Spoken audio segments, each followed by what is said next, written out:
Hi everyone, thanks for tuning into our Scale to Zero show.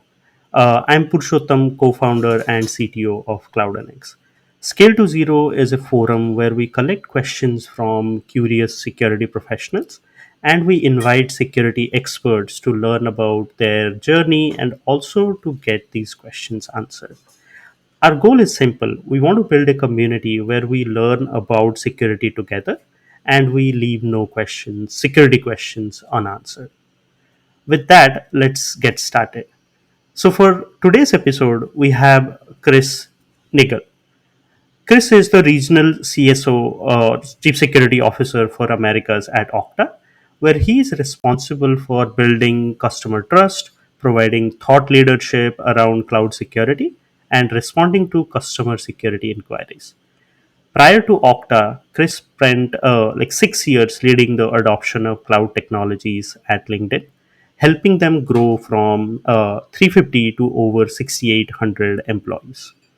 He started his career designing, developing, and delivering content management, system administration, and messaging solutions to customers such as Nestle, Cisco, AMD, Telus, and US Department of Defense. During the winters, Chris has almost 15 years of experience as a ski patroller, search and rescue, and teaching ski mountaineering and outdoor survival. He also is an advisor to many startups. Chris, welcome to the show, and it's my pleasure to have you here. Yeah, thank you very much. It's great to be here. Thank you. So, with that, let's get started into the questions, right?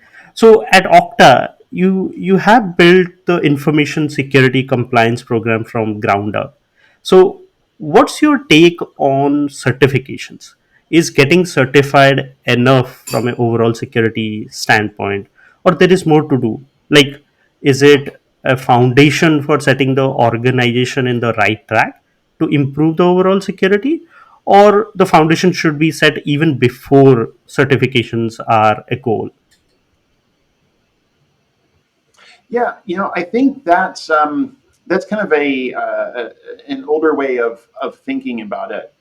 Certifications should be used as not as a goal, right, as a target, but as a measuring tool. Hmm. It's something that you can use as a security team or as an organization to demonstrate that your security program is designed using industry best practices and is operating in an effective manner.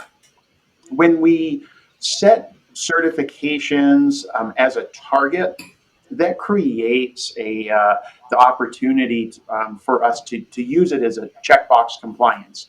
Hey, let's make sure that we have this control in place, Hmm. but doesn't give us the opportunity to think about how that control really works in our environment and if it's appropriate for our environment. So when we use a certification as a measuring tool, as a demonstration, then that allows us to approach security from what is needed for our organization and then use the certifications to demonstrate that right to our customers and to our prospects. Makes sense. So it's more around setting like using it as a measurement and using it effectively. Okay, that makes a lot of Yeah, sense. exactly. And on top of that, these programs really do create a good baseline to ensure that the security system that you're developing or security program you're developing are aligned with industry best practices and are always moving forwards. Hmm.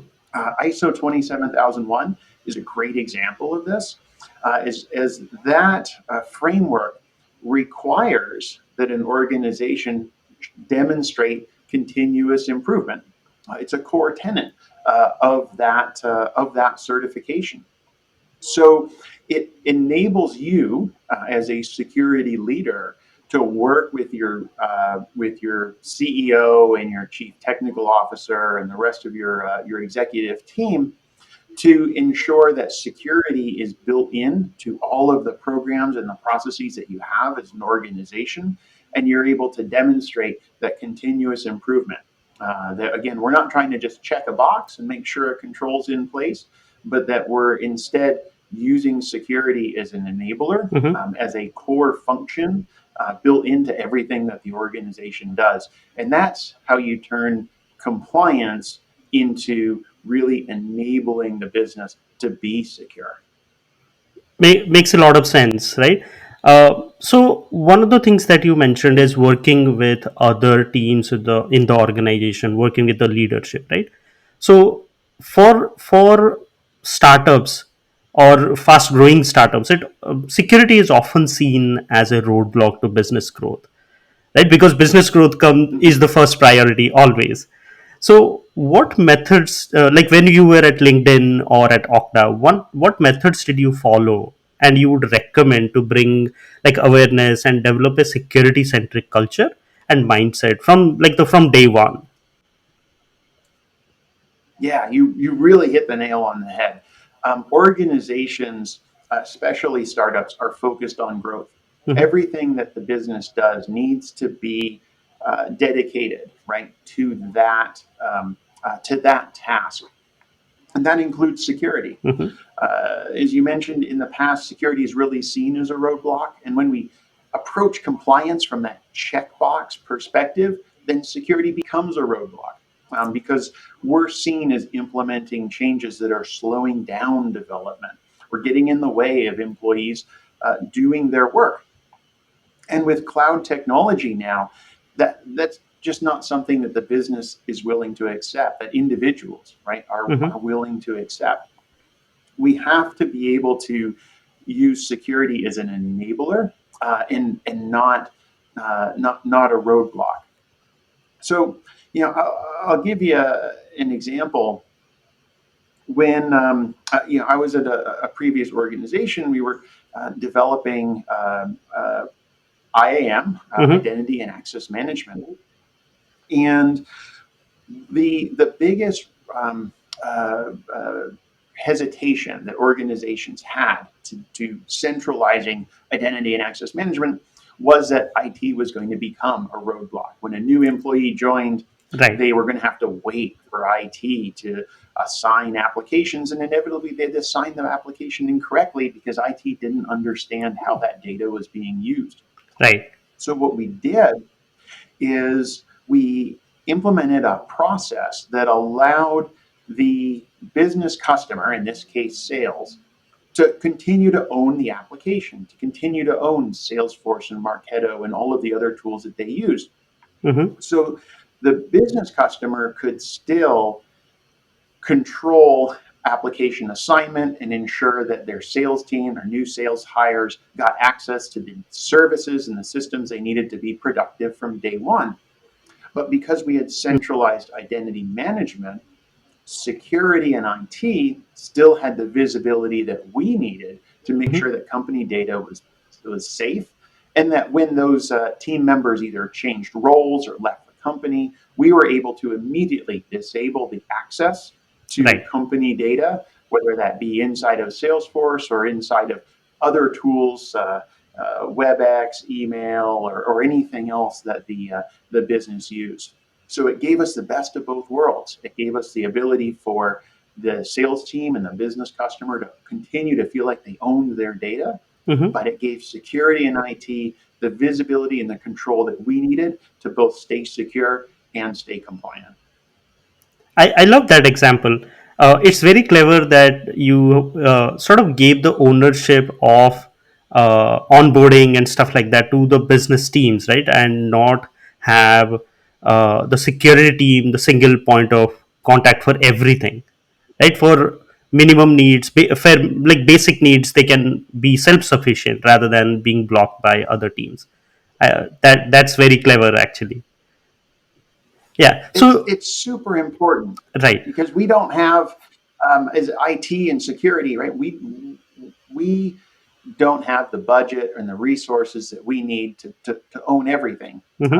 So let's hand that ownership off to the parts of the organization that both want it Hmm. and understand how to manage it and allow us to focus on keeping the data secure. Yeah. Makes a lot of sense. So one of the areas that you touched on was IAM, right? Because that is like the key ingredient for connecting the whole organization together. So I'm curious, like when it comes to IAM, what are the five key questions that should be considered when setting it up properly? Mhm. So I think it's less around the five key questions around setting up IAM, as it's more around what's the types of data being used in your organization and how do teams use it. Mm-hmm. In the past, security has always kind of stayed on the sidelines and tried to implement controls without understanding how they impact the business. And as we talked about before, organizations won't accept that anymore. It's far too easy for an individual to purchase a new cloud application using their credit card and Mm-hmm. using discretionary funds than it used to be. We used to have pretty heavy roadblocks in the deployment of new ERP systems or communication systems, and now with cloud computing, all those roadblocks have gone away. So the questions I think that we need to be asking as an IT team or a security team are: do we understand how the business is using this information? Do we understand how they need to gain access to it, Mm-hmm. when they should be accessing it, and what the risk is associated with that? And then working with the business units to implement appropriate controls to give the right people, yeah, access to the right information at the right time. Now, this concept Mm-hmm. is really starting to be codified under the idea of a zero trust networking. And so, as Right. we begin looking at a zero trust strategy, right, for organizations, I think you'll find, and certainly our peers in the industry, including CISA, the Cybersecurity and Infrastructure Security Agency, Mm-hmm. have identified that identity is the first step Right. towards a zero trust architecture.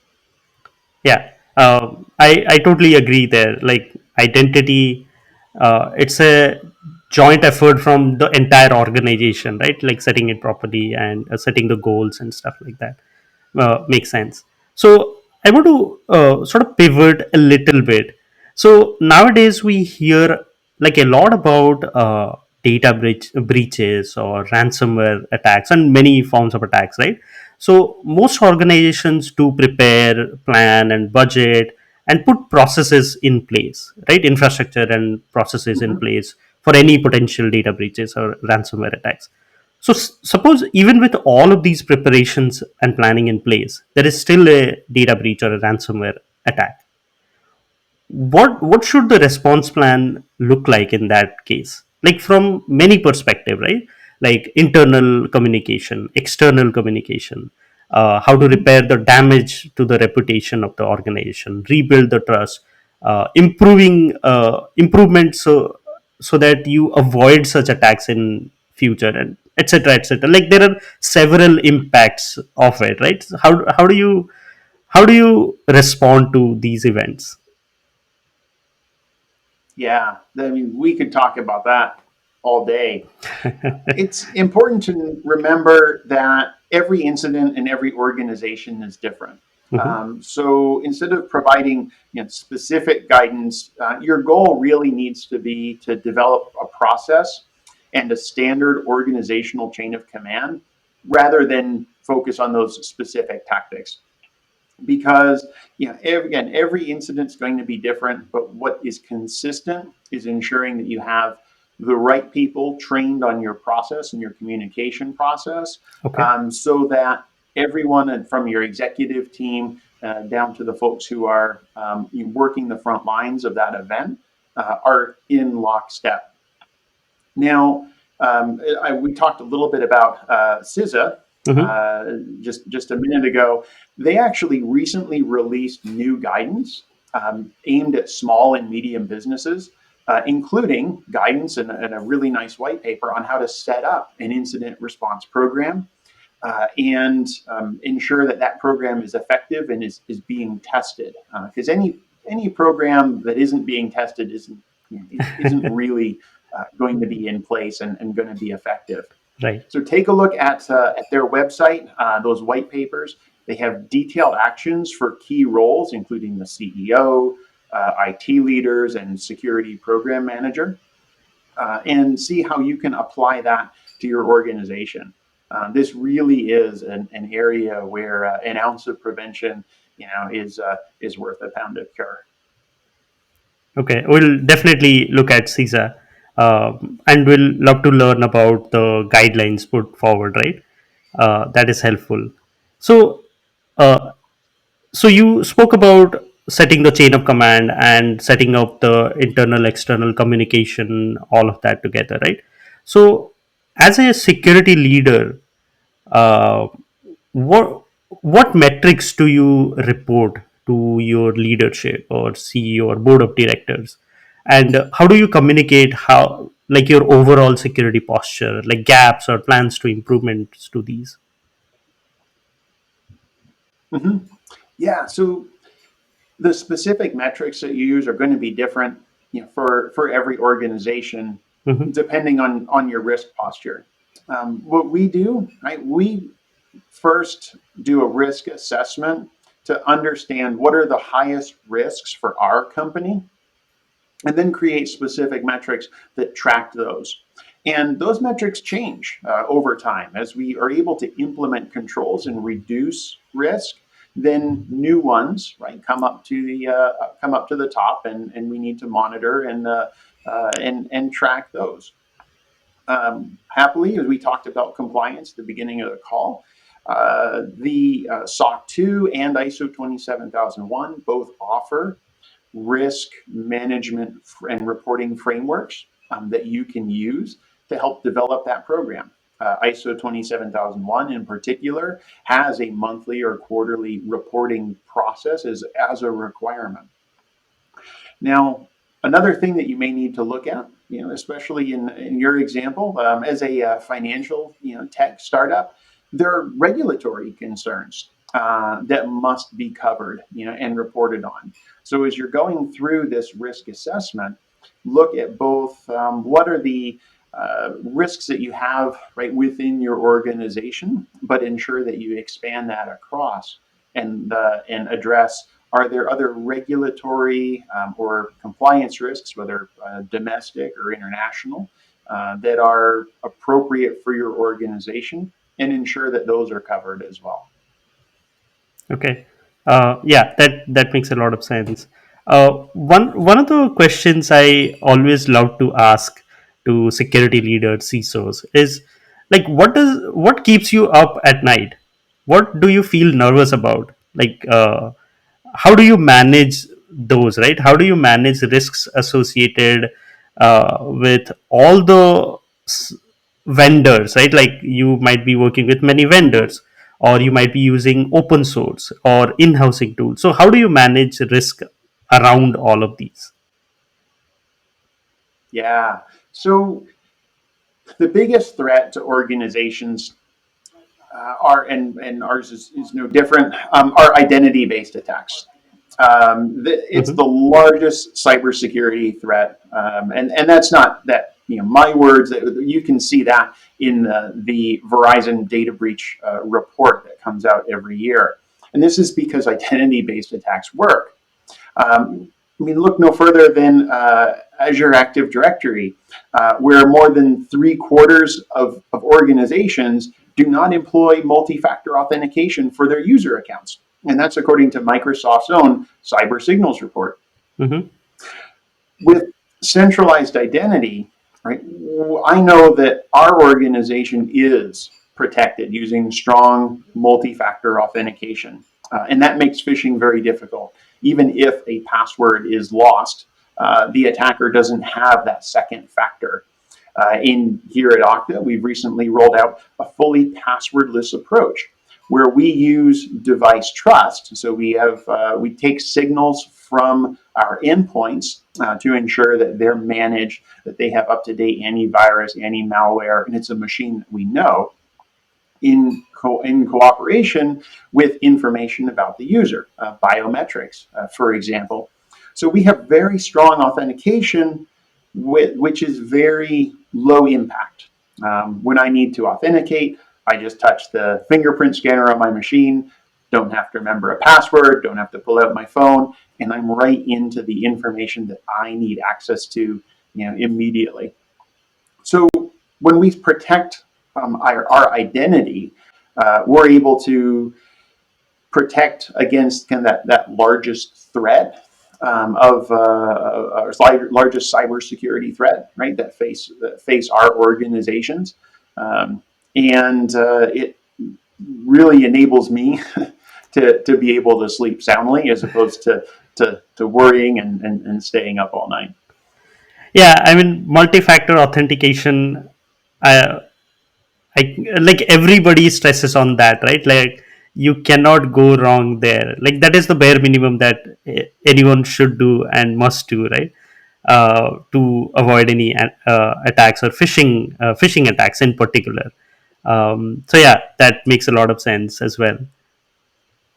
Yeah, as security people, we really like to focus on the 0 days, right? On Hmm. the new threats that come out every day. But the the the reality is that organizations who face security breaches, such as ransomware, it typically comes through an identity-based attack. Focus on the core tenets of security, focus on identity, multi-factor authentication, and patching, and you will protect yourself against the bulk of the threats that are out there. Yeah. So yeah, that's lovely. That makes a lot of sense. Thank you for sharing these insights. Like there are many things to learn here, right? Like multi-factor authentication, having like centralized IAM, or security is not just a checkbox, right? It's just a way like compliance and all of that. It's just a measurement should be used as a measurement, and there are many more, right? So love that you shared all of that with us. Now let's switch gears a little bit and move to the rapid fire section. So the first question is, what's your persona animal?